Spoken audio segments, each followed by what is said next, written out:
Five Deep came about because I grew up in the projects upstate Buffalo, New York, and there was a saying, like, say for example, you got into a discrepancy or a squabble with a person, with a dude or something, and you guys didn't settle it, but then he wanted to squash the beef. He said, man, them motherfuckers running 10 deep.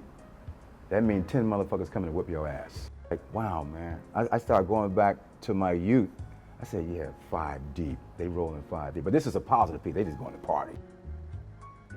When I look at this piece, I actually feel very cool. I feel like it's confident, and it's kind of like a strut that these gentlemen are walking in. Again, kind of as stated before, it's like the Beatles' Abbey Road, or maybe like Reservoir Dogs, the movie where they're walking in the same direction, actually. Oh, absolutely. Confidence, you know what I mean? Swagger, moving forward, head lifted, shoulders broad, you know, all that. All that's in that piece. And it's all deliberate. Now, that's deliberate, definitely. I noticed that the pants of the guy in the middle is different from the others. It's kind of darker, it blends in with the background a little bit. And the suit as well. To me, when I first saw this, his red suit and his red hat kind of stood out to me. I feel like that's what kind of gets the attention of the people who are viewing it. Oh, I wanted to be sharp. I wanted to make an impact. It's very important to me that my work kind of just grab you. You know what I mean? I want you to feel it. I want it to make you pulsate, make your heart beat, and because that's the energy in which I put into it. I was inspired to do collage art because I went to see an exhibition at the Brooklyn Museum, and they were showing this art of Romare Bearden, who's a famous African-American collage artist. And I'm like, wow. It just kind of, about 50 pieces on an exhibit. I looked at them like, this is all paper. That's fascinating. And I started experimenting with construction paper, scissors, glue. So I just started working on it, painstaking hours, months, and years until it became something like out of the ordinary.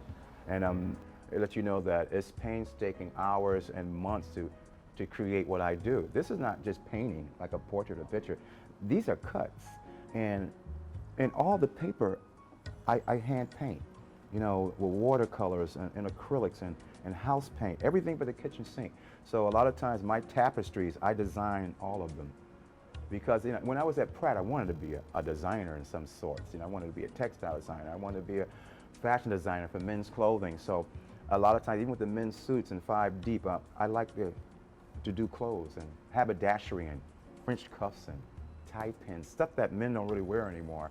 But I like the hats, the fedoras, and all that type of stuff, because that's that fashion background I had when I went to Pratt. So I said, well, I'm not a designer, but I could definitely design my pieces. I learned about black history when I went to Pratt, and not at Pratt, but outside of Pratt. I would go to the Studio Museum of Harlem. I would go to the Schomburg Museum of Black Culture and Research, and that's how I found out about the contributions of black people that I didn't realize. That black people invented almost everything in the United States. I mean, when I like, wow, but it's not written in our history books. So I said, since it's not written in a history book, perhaps I can capture it as an artist and continue to let people know the importance of my culture and who I am and my contributions. So for me, it's very important, man, to put my people on a high level because we've been down and out so long.